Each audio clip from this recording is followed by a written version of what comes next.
Hello everyone, today in Sword Art Online Echoes of Aincrad, I'm going to be showing you the best way to distribute your stats to get the most damage per weapon class possible. And this information should be both useful in the demo as well as the full game.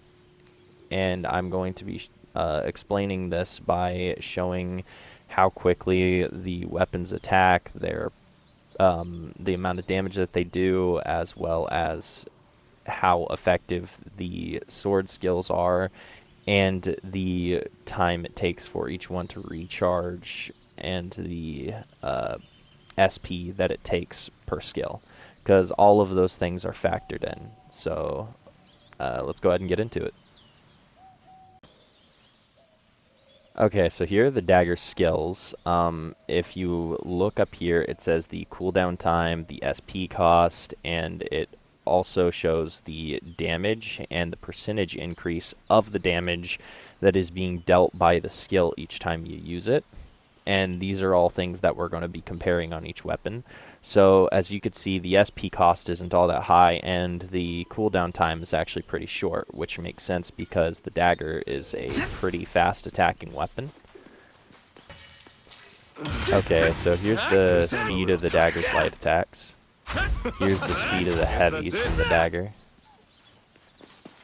And here is how quickly it cools down. As you can see during combat, that really wouldn't be too much of an issue for this weapon, especially with the low amount of SP that it takes as well. It's really not an issue. Guess I'm a little. That's the regular attack damage. That's the skill damage. As you can see, the dagger attacks pretty quickly, so it can quickly recover SP.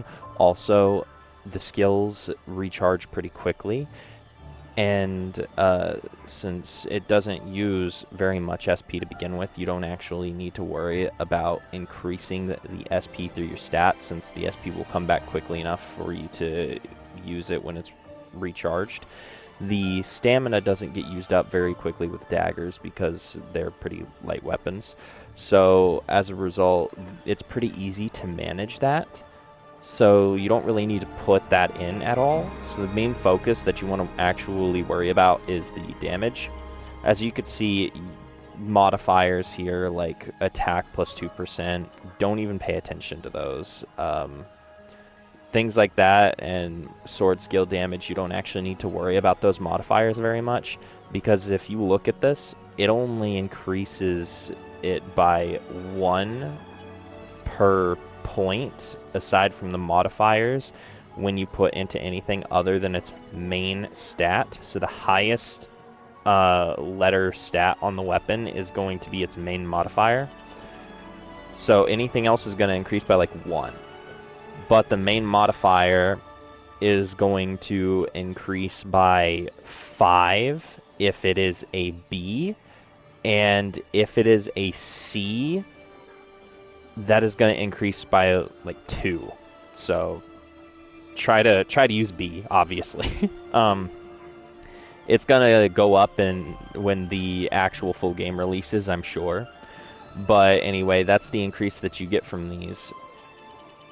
So as is, you really don't want to worry very much about the modifier increases from other things like sword skill damage. You really just want to up the main stat as much as possible to get the most attack you can out of the dagger specifically, because of how quickly it attacks and not having to worry very much about SP or recharge time. So that's the best thing to do for daggers. I'm going to go ahead and save you guys some time by just telling you that the damage itself per regular hit doesn't vary too much on the weapon type. And when it comes to swords, one-handed swords, they also swing decently fast. So the main thing to actually go and pay attention to here is the cooldown time and the SP cost.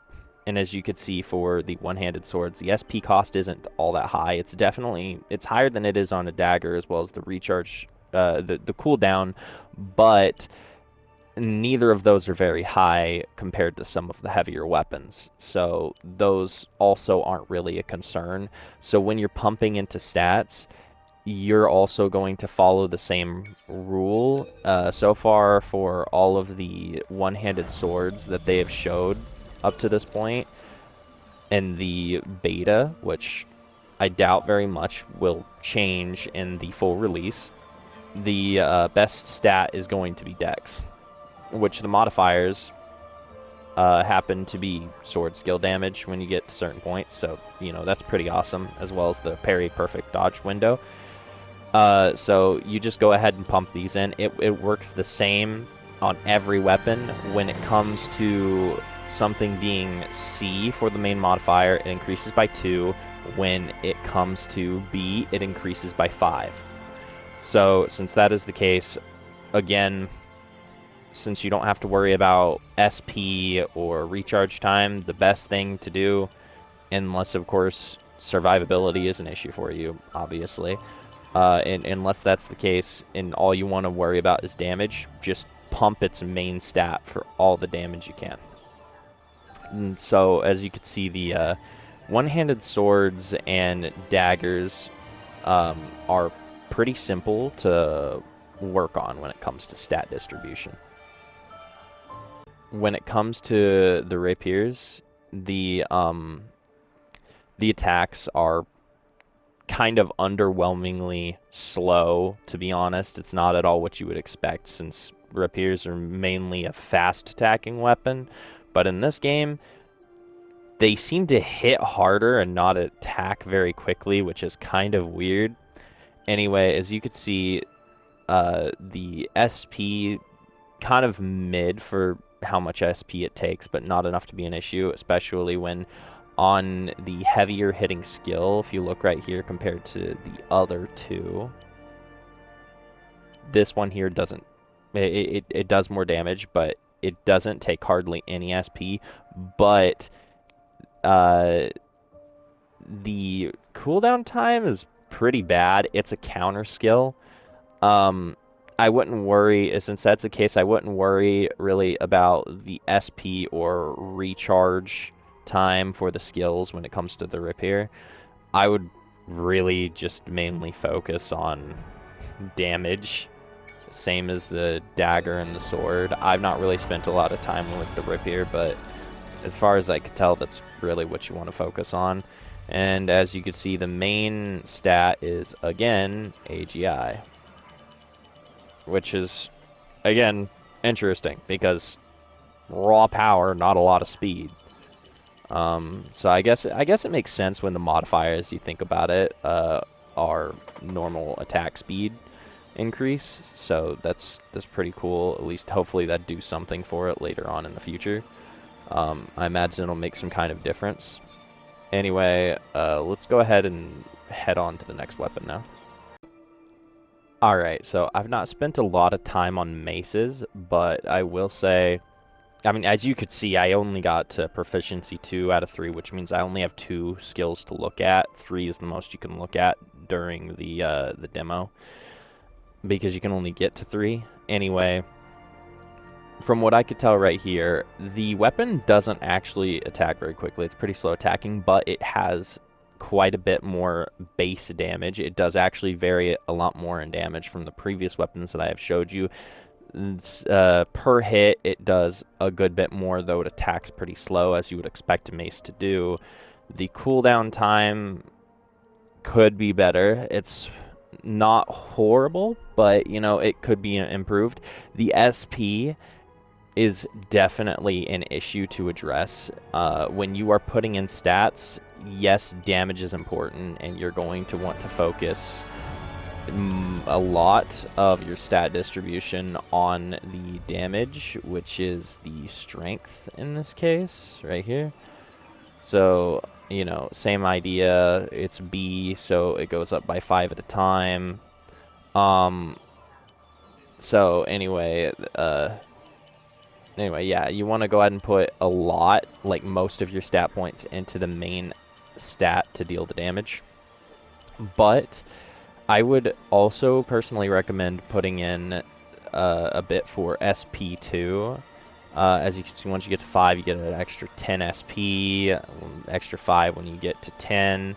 I wouldn't say put in a whole lot of SP, but, you know, like enough to get a modifier out of it at least, you know, just a little bit into SP so you could use more of those skills so it won't be consumed.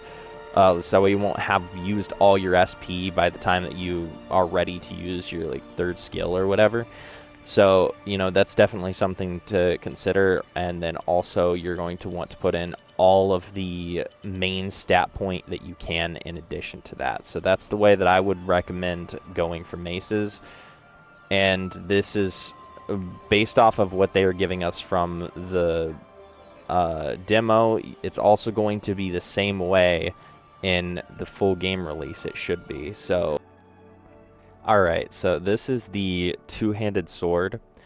It attacks, obviously not as fast as the dagger or the one-handed sword, but it definitely attacks much faster than the mace. While the mace has a lot more base attack power, depending on the one that you're going with, this attacks, I'd say, probably like twice as fast as the mace does. But as you could see, most of its damage actually comes from its skills.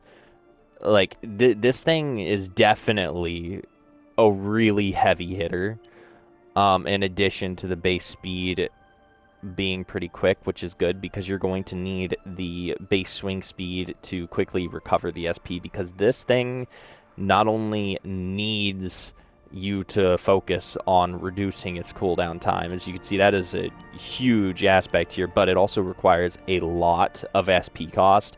So you definitely, you've got, especially since most of the damage comes from the skills, as you can see, that is an insane amount of damage that are coming from the skill.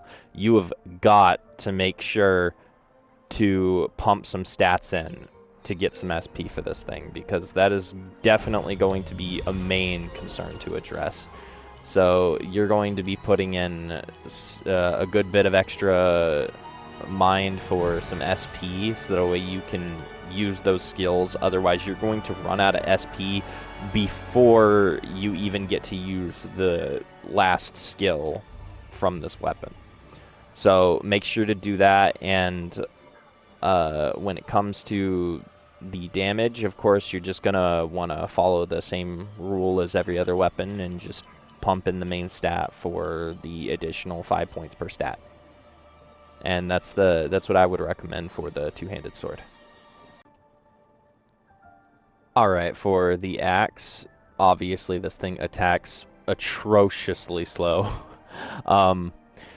The base damage, depending on the passive for the weapon, can be lower or higher than the mace, but even more so than the mace, this thing seems to be really heavily reliant on skills for damage. As you can see, the skills do a insane amount of damage on this weapon, but even more so, like even worse than the two-handed sword, this thing has a horrible cooldown time and just absolutely atrocious SP cost.